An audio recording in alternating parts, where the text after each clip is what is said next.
کا بندہ آمینہ کا معنی امانت والی، چونکہ اللہ نے کائنات کی سب سے بڑی امانت انہی کی جھولی میں رکھ دی، اور اللہ تعالی نے آپ کو جو نسب عطا فرمایا، باکمال عطا فرمایا۔ حضرت عبد المطلب کے کئی بیٹے ہیں، ان میں عبداللہ آپ کے والد ہیں، اور نبی کریم صلی اللہ علیہ وسلم کی جب ولادت ہوتی ہے، گھر کا ماحول آپ کو معلوم ہونا چاہیے کہ غربت گھر میں چراغ جلانے کے لیے، دیا روشن کرنے کے لیے تیل بھی موجود نہیں ہے، اور پیدا امام الانبیاء سید الانبیاء محمد رسول اللہ صلی اللہ علیہ وسلم نے انہیں، لیکن اللہ نے مقام اتنا عطا فرمایا، اتنا مقام عطا فرمایا کہ تمام نسبوں سے، تمام خاندانوں سے آپ کا نسب اعلیٰ ہے۔ صحیح مسلم شریف کی حدیث ہے، نبی کریم صلی اللہ علیہ وسلم کا فرمان ہے، ان اللہ اصطفى کنانة من ولد اسماعیل، اللہ نے بنو اسماعیل سے بنو کنانہ کو چنا، واصطفى من کنانة قریش، اور بنو کنانہ سے اللہ نے قریش کو چنا، اور قریش میں سے اللہ نے بنو ہاشم کو چنا، واصطفانی من ہاشم، اور بنو ہاشم سے اللہ نے مجھے محمد کو چنا۔ تو سب سے اعلیٰ خاندان میں آپ کا چناؤ ہو، اس لحاظ سے نبی کریم صلی اللہ علیہ وسلم قریشی بھی ہیں، ہاشمی بھی ہیں، اور اسماعیلی بھی ہیں، اسماعیل علیہ السلام کی اولاد میں سے۔ اب تاریخ کیا ہے؟ اس تاریخ کو نبی کریم صلی اللہ علیہ وسلم کی ولادت ہوئی۔ عام طور پر انگریزی لحاظ سے میرے پاک پیغمبر علیہ السلام کی جو تاریخ ہے 571 عیسوی 22 اپریل صبح صادق کا وقت بروز پیر کا دن، اس پر تو تمام کا اتفاق، اور مہینہ ربیع الاول کا ہے، اس پر بھی تمام کا اتفاق ہے۔ لیکن تاریخ کیا ہے؟ بعض نے لکھا ہے کہ 2 ربیع الاول، اور بعض نے لکھا ہے 7 ربیع الاول، 8 ربیع الاول، بعض کہتے ہیں 9 ربیع الاول، تو بعض کہتے ہیں 12 ربیع الاول، حتیٰ کہ 17-18 ربیع الاول کی تاریخ لکھی گئی ہے۔ امام احمد رضا خان بریلوی اپنی کتاب فتاوی رضویہ جلد نمبر 26 صفحہ نمبر 412 پر لکھتا ہے کہ نبی کریم علیہ السلام کی ولادت 8 ربیع الاول کو ہوئی ہے۔ اب بعض نے کچھ لکھا ہے تو بعض نے تو مشہور جو ہے 12 ربیع الاول، لیکن صحیح اور جو زیادہ راجع تاریخ ہے وہ ہے 9 ربیع الاول۔ وہ کیسے؟ مصر کے مشہور عالم محمود باشا فلکی، انہوں نے اپنے دور سے ملاتے ملاتے، پھر عام الفیل سے ملاتے ملاتے نبی کریم علیہ السلام کی ولادت مبارکہ تک، وہ کہتے ہیں جس طریقے سے چاؤ مرضی حساب لگا لو، 12 ربیع الاول کا دن بروز پیر کو آتا ہی نہیں ہے، اور پیر والے دن میرے نبی کی ولادت یقینی اور پکی ہے۔ وہ کیسے؟ صحیح مسلم شریف کی حدیث ہے کہ نبی کریم صلی اللہ علیہ وسلم بروز پیر کے دن روزہ رکھا کرتے تھے۔ سئل النبی صلی اللہ علیہ وسلم عن صوم یوم الاثنین، نبی کریم صلی اللہ علیہ وسلم سے پوچھا گیا اے نبی کریم آپ سوموار والے دن روزہ رکھتے آخر کیا وجہ ہے؟ پاک پیغمبر نے فرمایا فیہ ولدت وفیہ انزل علیہ القرآن، اس دن بروز پیر کو میں پیدا ہوا اور اسی دن مجھ پر قرآن اترنا شروع ہوا۔ تو نبی کریم علیہ السلام کی ولادت کا دن بروز پیر پکی اور یقینی ہے۔ تو محمود عباس افندی کہتے ہیں کہ جس طریقے سے مرضی ریاضی دان حساب کتاب کر لیں بروز پیر کو 12 نقل نکل نہیں آتا۔ اب یہاں مقصود تاریخ متعین کرنا نہیں،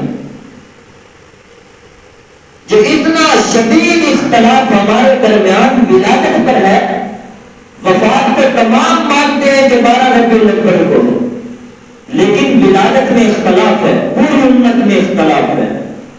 اس کی وجہ کیا ہے؟ صحابہ کرام رضوان اللہ تعالی علیہ مجمعین نے کسی بھی دن کو بطور جشن نہیں منایا۔ اگر صحابہ کسی دن کو بطور جشن منا لیتے ہمیں معلوم ہو جاتا کہ خدا جن کو صحابہ نے جشن منایا تھا تو آج نبی کی ولادت کی تاریخ، صحابہ نے جشن نہیں منایا تو ہمیں تاریخ کا بھی پتہ نہیں چلا۔ اب جشن سے مقصود یہ لیا جائے کہ نبی کریم صلی اللہ علیہ وسلم کی تاریخ بیان کرنا، سیرت بیان کرنا وہ تو ٹھیک ہے، لیکن اس سے مقصود کچھ اور لیا جائے، بدعات کو روایت دیا جائے وہ ٹھیک نہیں۔ پورا سال کہتے ہیں کہ نبی حاضر و ناظر ہے، دلائل پیش کرتے ہیں، مانتے نہیں ہیں، لیکن جب ربیع الاول کا مہینہ آتا ہے ولادت منا رہے ہوتے ہیں۔ جو ہر جگہ موجود ہو، حاضر و ناظر ہو، اس کی آمد کی ضرورت نہیں ہوتی۔ تو بہرحال مقصود بات کرنا یہ ہے کہ صحابہ نے جشن نہیں منایا تو ہمارے درمیان یہ اختلاف چلا آ رہا ہے، تو صحابہ نے جشن نہیں منایا تو پھر ہم کس تاریخ کے لحاظ سے مناتے ہیں؟ بہرحال نبی کریم صلی اللہ علیہ وسلم پیدا ہوتے ہیں، والد وفات پا چکے، دادا عبد المطلب کو خبر دی جاتی ہے کہ آپ کے ہاں بیٹا پیدا ہوئے اور بیٹا بھی فوت شدہ بیٹے کا بیٹا ہے۔ جب کسی فوت شدہ شخص کی نشانی ظاہر ہو تو ایک عجیب کیفیت ہوتی ہے۔ دادا عبد المطلب کو بتایا گیا کہ آپ کا پوتا پیدا ہوا ہے۔ حضرت عبد المطلب اٹھاتے ہیں نبی کریم صلی اللہ علیہ وسلم کو، سیرت ابن شام اٹھا کر نبی کریم صلی اللہ علیہ وسلم کو بیت اللہ لے کر آئے، کعبۃ اللہ لائے گئے۔ پھر نبی کریم صلی اللہ علیہ وسلم کا نام رکھا محمد، نام رکھا محمد، یہ دادا عبد المطلب نہیں رکھا تھا۔ بہرحال نبی کریم علیہ السلام کا نام محمد کیوں رکھا؟ رجاء ان یحمد، اس امید پر کہ میرے پوتے کی تعریف کی جائے گی۔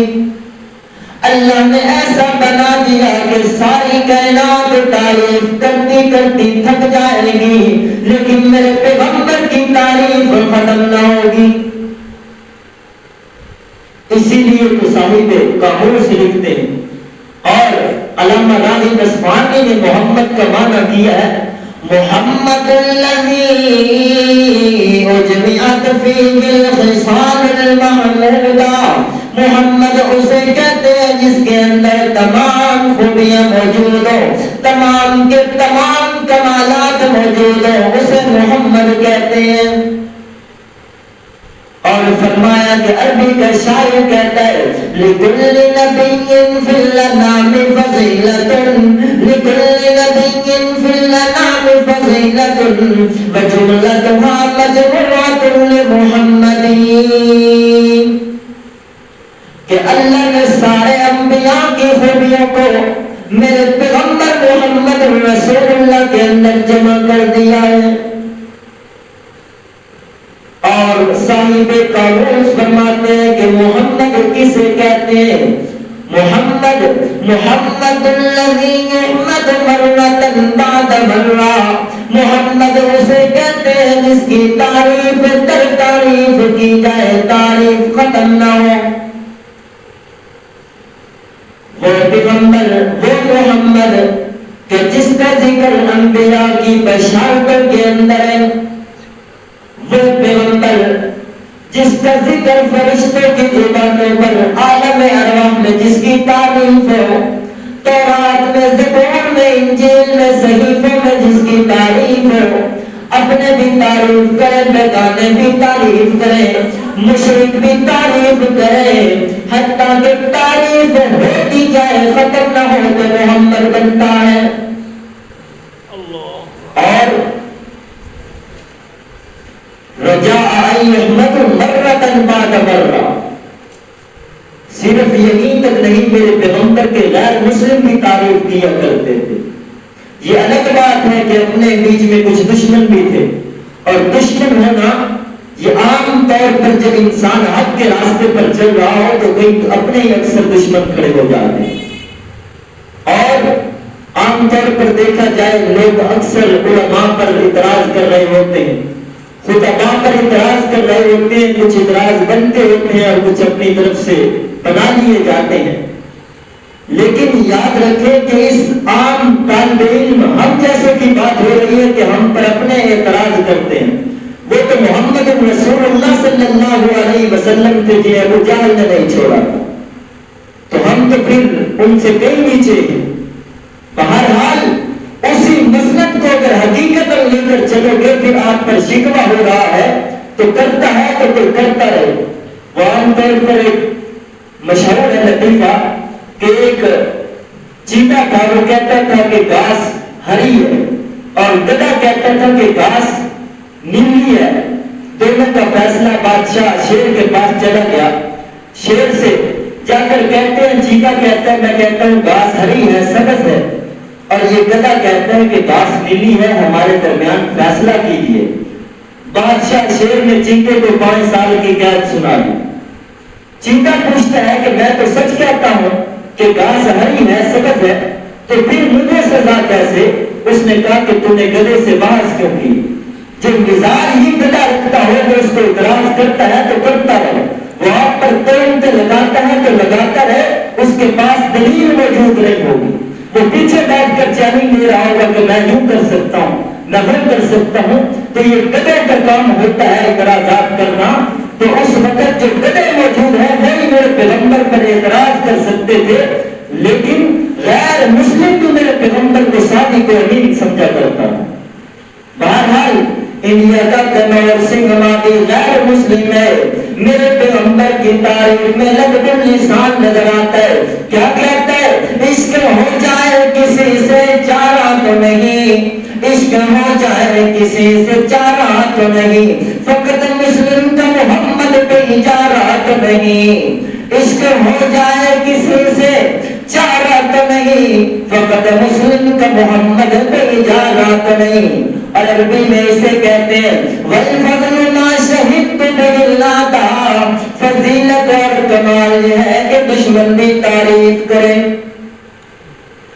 اور کل کا پرشاد غیر مسلم ہے، وہ بھی کہتا ہے میرے پیغمبر کی تعریف میں، چاند کو سورج کو کوئی میرے ہاتھوں پہ لا دے، چاند کو سورج کو کوئی میرے ہاتھوں پہ لا دے، کونین کی دولت کو میرے دامن میں چھپا دے، پھر کال کا پریشان سے پوچھے کوئی کہ وہ کیا لے، پھر کال کا پریشان سے پوچھے کوئی کہ وہ کیا لے، نالین محمد کو آنکھوں سے لگا لے.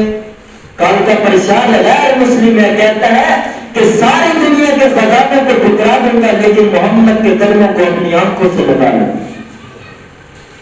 میرے پیغمبر کی تعریف تو سارے ہی کرتے ہیں، اپنے بھی کرتے ہیں، بیگانے بھی کرتے ہیں، مشرک بھی کرتے ہیں، لیکن میرے پیغمبر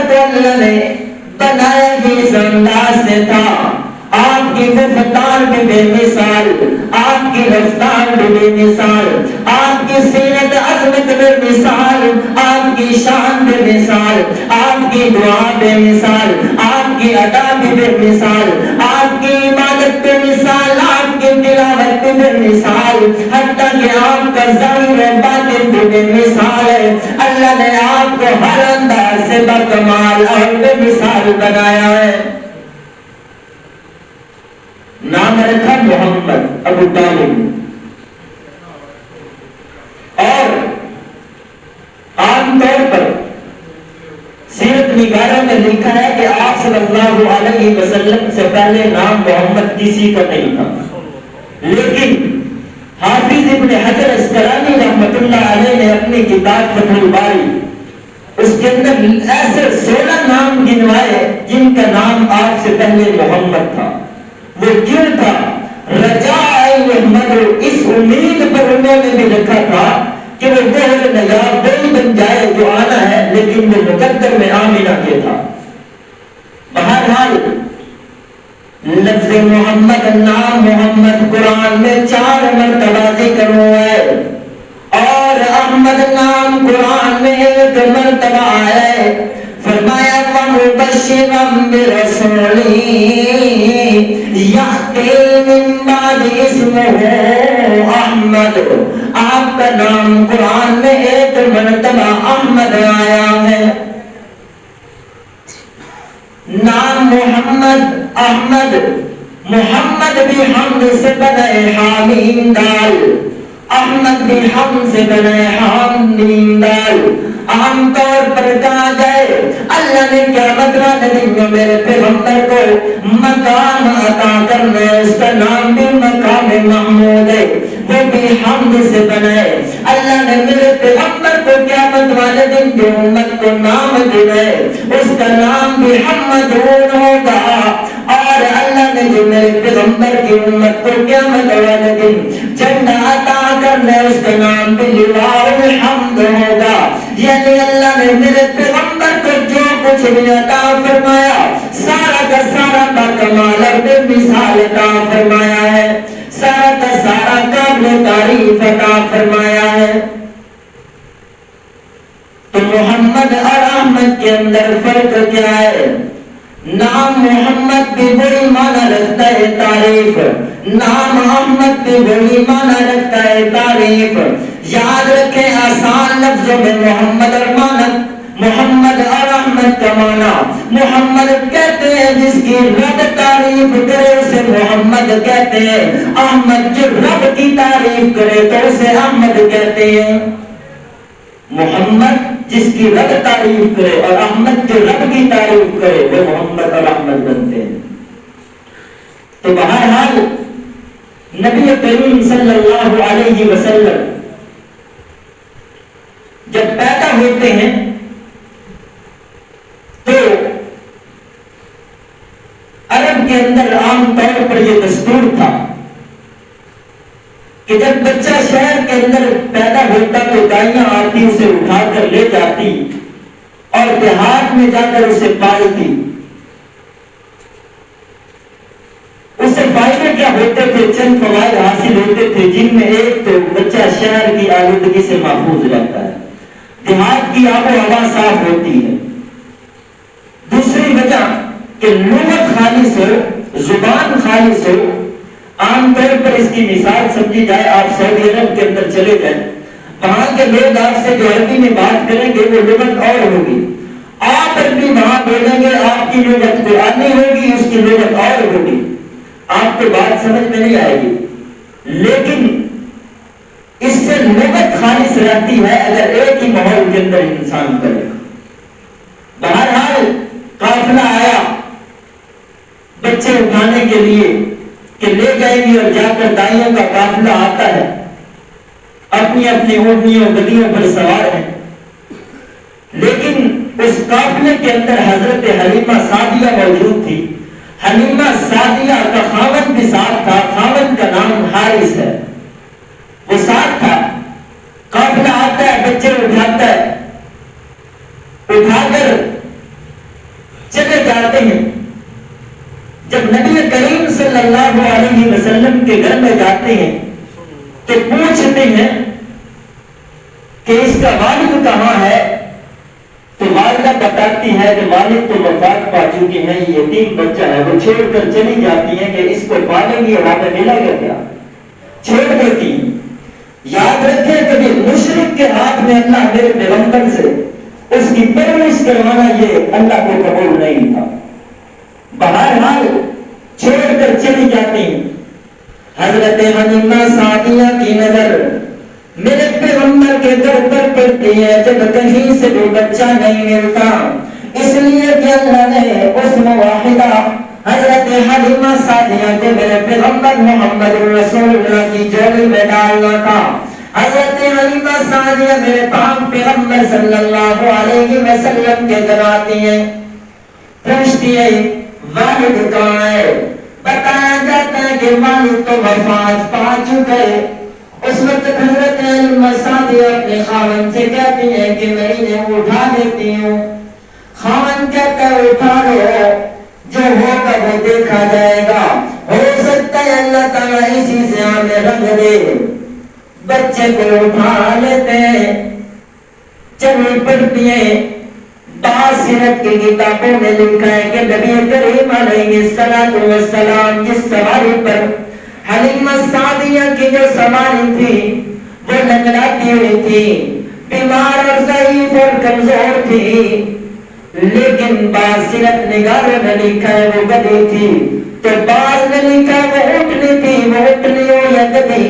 لیکن جب میرے محمد رسول اللہ صلی اللہ علیہ وسلم اس پر سوار ہوتے قافلہ تو بچے اٹھا کر جا چکا تھا، لیکن حضرت حلیمہ سعدیہ جب اپنے اونٹنی کو چلاتی ہیں، سواری کو چلاتی ہیں، میرا پیغمبر سوار ہے، سواری اس قدر تیزی سے چلتی ہے کہ مٹی اڑاتی ہوئی، دھول اڑاتی ہوئی دوسری سواریوں کو پیچھے چھوڑ کر آگے نکل جاتی ہے۔ وہ آواز لگاتی ہے او حلیمہ سعدیہ، کیا تم نے سواری کو بدل نہیں دی؟ تم نے سواری کو تبدیل نہیں کر دی؟ حلیمہ سعدیہ جواب دیتی ہے اور نہیں سواری تبدیل نہیں کی بلکہ سوار بدل چکا ہے۔ اور پھر اللہ کیوں نہ نوازتا حلیمہ سعدیہ کو؟ یہ بنو سعد میں حضرت حلیمہ سعدیہ کا گھر وہاں تھا، وہاں نبی کریم علیہ السلام کو لے کر گئی، جنہوں نے حج یا عمرہ کیا ہوا ہے۔ باہر وہاں جاتے تو نہیں ہے، کچھ شوقین لوگ بھی وہاں کو زیارت کے لیے چلے جاتے ہیں۔ تو بنو سعد کا علاقہ آج اگر 14 صدیوں کے بعد دیکھا جائے وہاں آج بھی وہ پتھریلی زمین ہے، پہاڑ ہی پہاڑ ہے، وہاں سبزہ اگنے کا نام نہیں لیتا۔ پھر 14 صدیاں پہلے کیا حالت ہوگی؟ باہر اس بنو سعد کی اس پتھریلی زمین کے اندر نبی کریم علیہ السلام پہنچتے ہیں۔ حضرت حلیمہ سعدیہ لے گئی، جب وہاں پالنا شروع کیا، پرورش شروع کی، تربیت شروع کی، تو اس وقت اللہ تعالیٰ نے ایسا نوازا کہ حلیمہ سعدیہ کی بکریاں جب چرنے کے لیے گھر سے نکلتی ہیں، ان پتھریلی زمینوں پر، ان پہاڑی علاقوں پر جب حضرت حلیمہ سعدیہ کی بکریاں چلتی ہیں، واپس شام کو آتی ہیں تو ان کی کوکھ باہر نکلی ہوتی ہے، پیٹ باہر نکلا ہوتا ہے۔ حلیمہ سعدیہ کی بکریاں دودھ کثرت میں دینا شروع ہو جاتی ہیں، حالانکہ وہاں سبزہ بھی موجود نہیں ہے، لیکن دوسریاں بکریاں جو جاتی ہیں وہ بھی انہیں کے ساتھ چلتی ہے۔ بیٹوں کو ماں کہتی ہے وہ بیٹو وہاں جا کر بکریاں کیوں نہیں چراتے جہاں حضرت حلیمہ سعدیہ کی بکریاں چلتی ہیں؟ تو اس وقت حلیمہ سعدیہ کو ان کی بکریوں کو دیکھ کر بیٹے جواب دیتے ہیں اور ماں بکریاں تو ہماری بھی وہاں چلتی ہیں، لیکن حلیمہ سعدیہ پر خاص خدا کی رحمت آئی ہوئی ہے، اس لیے کہ ان کے گھر میں رحمت موجود تھی۔ بہرحال نبی کریم علیہ السلام کی عمر جب 4 سال کی ہوتی ہے، حضرت حلیمہ سعدیہ نبی کریم علیہ السلام کو لے کر سیدھا مکہ پہنچتی ہیں۔ اور بی بی آمنہ کو کہا گیا کہ اپنا بیٹا سنبھال لو، اس میں جو کمالات میں نے دیکھے رو پڑتی ہیں، پریشان ہیں، ڈر گئی ہیں، کہتی ہیں جو کمالات میں نے دیکھے کہ ان کو کوئی نقصان نہ پہنچ جائے، انہیں سنبھال لو، چھوڑ کر آ جاتی ہیں۔ پھر 6 سال کی عمر ہے میرے پیغمبر کی، 6 سال میرا پیغمبر، 3 ہے حضرت نبی کریم صلی اللہ علیہ وسلم کی والدہ آمنہ، دادا عبد المطلب بھی ہے، اور حضرت عبداللہ نبی کریم صلی اللہ علیہ وسلم کے والد کی باتی حضرت ام ایمن بھی موجود ہیں۔ تینوں چلتے ہیں مدینہ کی طرف، ننہیال کا علاقہ ہے، چلے جاتے ہیں کہ راستے میں واپسی پر حضرت عبداللہ کی قبر بھی دیکھیں گے، لیکن جب واپسی کا راستہ اختیار کرتے ہیں 1 مہینہ رہنے کے بعد، راستے میں آ کر ابوا کے مقام پر میرے پیغمبر علیہ السلام کی والدہ کی طبیعت خراب ہو جاتی ہے، تو اس وقت آمینہ کی طبیعت اتنی خراب ہوتی ہے کہ آخری لمحات ہیں، سمجھ گئی کہ زندگی کا چراغ بجھنے والا، حضرت ام ایمن کو بلاتی ہے اور فرماتی ہے کہ میرا یہ بیٹا محمد ہے، اس کا ہاتھ پکڑو، جا کر اس کے دادا کے ہاتھ میں اس کا ہاتھ تھما دو، اور میرے آخری لمحات ہیں۔ جب نبی کریم علیہ السلام کو لے کر جاتی ہیں، والدہ وفات پا جاتی ہیں۔ یہ وہ مرحلہ ہے کہ ولادت سے پہلے والد وفات پا گیا، پھر 6 سال کے بعد والدہ وفات پا گئی، پھر بوڑھے دادا عبد المطلب کے حوالے ہوتے ہیں، 8 سال کی عمر میں دادا عبد المطلب بھی وفات پا جاتے ہیں۔ پھر اسی لیے سوچنا پڑتا ہے، قرآن کہتا ہے أَلَمْ يَجِدْكَ يَتِيمًا فَآوَىٰ أَلَمْ يَجِدْكَ يَتِيمًا فَآوَىٰ، کیا ہم نے آپ کو یتیم نہیں پایا، فآویٰ پھر ٹھکانہ دیا، پھر جگہ دی، کہ حالات یہ کہ وفات سے قبل، ولادت سے قبل باپ وفات پا چکے ہیں، اور 6 سال کی عمر میں والدہ وفات پا چکی ہے، 8 سال کی عمر میں دادا عبد المطلب وفات پا جاتے ہیں۔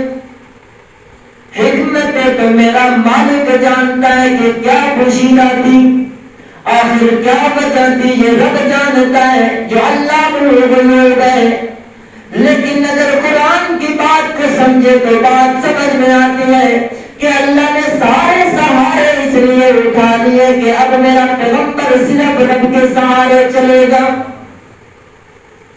صرف ایک رب کے سہارے یہ پیغمبر چلے گا۔ بہرحال وقت ختم ہو چکا ہے تقریباً، تو نبی کریم علیہ السلام کی یہ 8 سالہ عمر کی زندگی ہے۔ نبی کریم علیہ السلام سے کسی نے پوچھا کہ آپ نے کبھی بکریاں چرائی ہیں؟ تو آپ نے فرمایا ہاں میں نے بکریاں چرائی ہیں، اور ساتھ فرمایا ما من نبی الا مرعى الغنم، کوئی بھی نبی ایسا نہیں گزرا جس نے بکریاں نہ چرائی ہوں۔ آپ کا یہ بھی عجیب انداز ہے، یاد رکھیں اونٹ چرانے والوں کا جو انداز ہوتا ہے، جو ان کا مزاج ہوتا ہے وہ شاہانہ ہوتا ہے، لیکن بکری تو ایک ایسی چیز ہے کہ اگر چرانے کے لیے بھیج دی جائے، بکری کی ایک نزاکت تب ہے کہ وہ ایک پتا ایک ٹہنی سے کھاتی ہے، دوسرا پتا کھانے کے لیے دوسرے درخت پر چلی جاتی ہے۔ بکری کبھی ایک درخت سے بار بار نہیں کھاتی، ایک ٹہنی سے ایک پتا کھائے گی، دوسرا پتا کھانے کے لیے دوسرے درخت پر، اگر درخت نہیں ہے تو دوسری ٹہنی پر جائے گی۔ 4 بکریاں اگر کسی عام بندے کے حوالے کر دی جائے تو وہ رونے پر مجبور ہو جائے۔ باہر یہ بکری کی ایک نزاکت تباہ ہے، اور کوئی پیغمبر ایسا نہیں گزرا جس نے بکریاں نہ چرائی ہو، یہ میرے پیغمبر کی تربیت کی گئی ہے اور پرورش کی گئی ہے۔ اس لیے وجہ کیا تھی کہ آپ کو یتیم پیدا کیوں کیا؟ وجہ یہ تھی کہ میرے پیغمبر نے کائنات کے لیے معلم بننا تھا، کائنات کے لیے استاد بننا تھا، صرف کائنات کے لیے نہیں بلکہ اس میں میرے پیغمبر کے لیے یتیم بھی آنے تھے، یتیموں کا بھی آپ نے معلم بننا تھا۔ تو اس لیے اللہ نے تربیت فرمائی، آپ نے لاچاروں کے لیے بھی معلم بننا تھا، اس لیے اللہ نے آپ کو ان حالات سے گزارا۔ پھر نبی کریم صلی اللہ علیہ وسلم کی عمر جب 25 سال پہ پہنچتی ہے، خوبصورت جوانی کے اندر ہے، 25 سال نوجوان ہے، لیکن میرا پیغمبر اس عمر کے اندر بھی، اس 25 سالہ عمر کے اندر بھی میرے پاک پیغمبر علیہ السلام کو لوگ صادق و امین کہہ کر پکارا کرتے تھے، آپ کو سچا کہا کرتے تھے، آپ کو امانت دار کہا کرتے تھے۔ اس 25 سال کی عمر میں آپ کو امانت دار اور سچا کہا کرتے تھے، حالانکہ ہماری عمریں چھوٹی گناہوں کے اندر گزر جاتی ہیں، غلط کاریوں کے اندر گزر جاتی ہیں۔